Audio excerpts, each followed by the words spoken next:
So this video is all about how to deal with an ex's strong emotional outbursts. Now, the important thing to realize is that the vast majority of boundaries that you want to set in life are actually a negotiation rather than a rigid line in the sand. The sooner you realize that, the sooner you'll stop rushing around like a warrior with your sword, establishing very firm things with other people. When you're dealing with someone that is quite aggressive and attacking, if you are also equally aggressive and attacking, you will just end up in a war.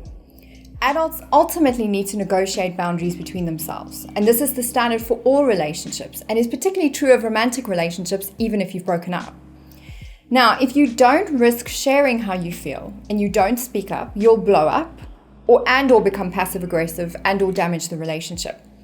You need to figure out how to be powerful, but without being super warrior style.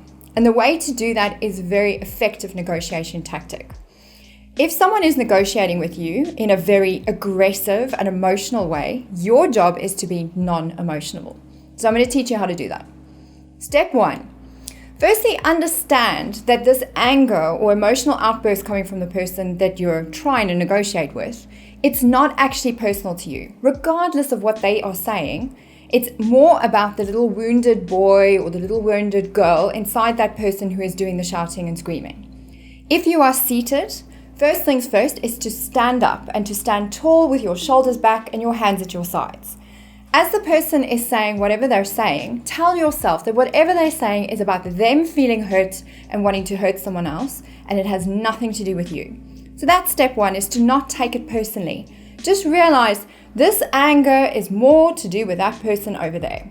Step 2, look intently at this person that is negotiating with you. If it's your ex, look intently at your ex. This is to disarm them and assure them that you are listening. One of the things that frustrates people who are overly emotional is that people are not listening. They might even say things like, "You're not listening to me," and they keep raising their voice because they feel that they can't get your attention. If you look intently at them, it is quite disarming. Also, if you stop what you're doing and you're not fidgeting or doing something else, switching and you're looking at your phone or looking at TV at the same time, then that is a really good approach. You want to really have undivided attention with this person. Often what riles people the most is the feeling that they don't have your attention. And you eliminate this possibility by giving them the assurance that you're listening to them. Step 3, do not react. Allow whatever they're saying to you to wash over you, like it's simply words that have no meaning. When they're done ranting or saying whatever it is that they have to say, simply do the following. Take a deep breath and say, "I really understand that you're feeling angry right now, or I really understand that you're feeling upset or disappointed, and I understand that because of this situation, you feel this emotion very strongly." So it's very important in saying that statement that you don't respond to the specific points of what they said. Because if you're doing that, you're beginning to argue and you're justifying and you are moving to an aggressive place where it's tit for tat back and forth. Simply say that you are willing to talk when things are calmer. Okay, so I really understand that you're feeling these emotions right now, and I'm really willing to have a conversation about this when everyone is feeling a bit calmer. Step 4 is, if things are not dialing down, just reassure the person, "I'm really keen to have this conversation with you, but when things are calmer, it will be better for us to have this conversation. I'm going to leave the room now and just have a cup of tea, and if you just calm down, we can have a sensible chat about all the topics that you raise, because I'm very interested in those topics." Then you walk out of the room and you leave. You've communicated with that person that you're not going to tolerate their behavior. You have a cup of tea, you be still, but you do not raise your voice to match theirs. Just refuse to play their game. That is a very effective negotiating strategy.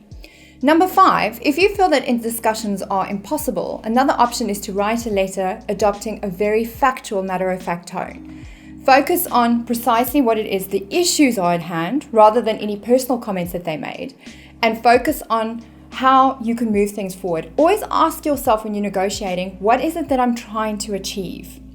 Rather than, they said this and they're wrong and I said that and that's wrong, and then you're entering into that argument basis.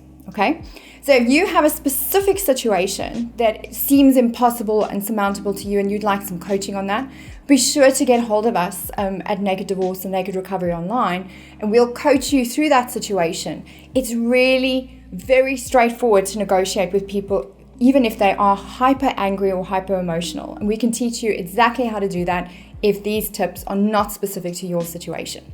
Otherwise, use these tips in any situation that you've got. It disarms people, it's not super aggressive, and it gets everybody in a calm place where they will be able to speak rationally. Hope that helps.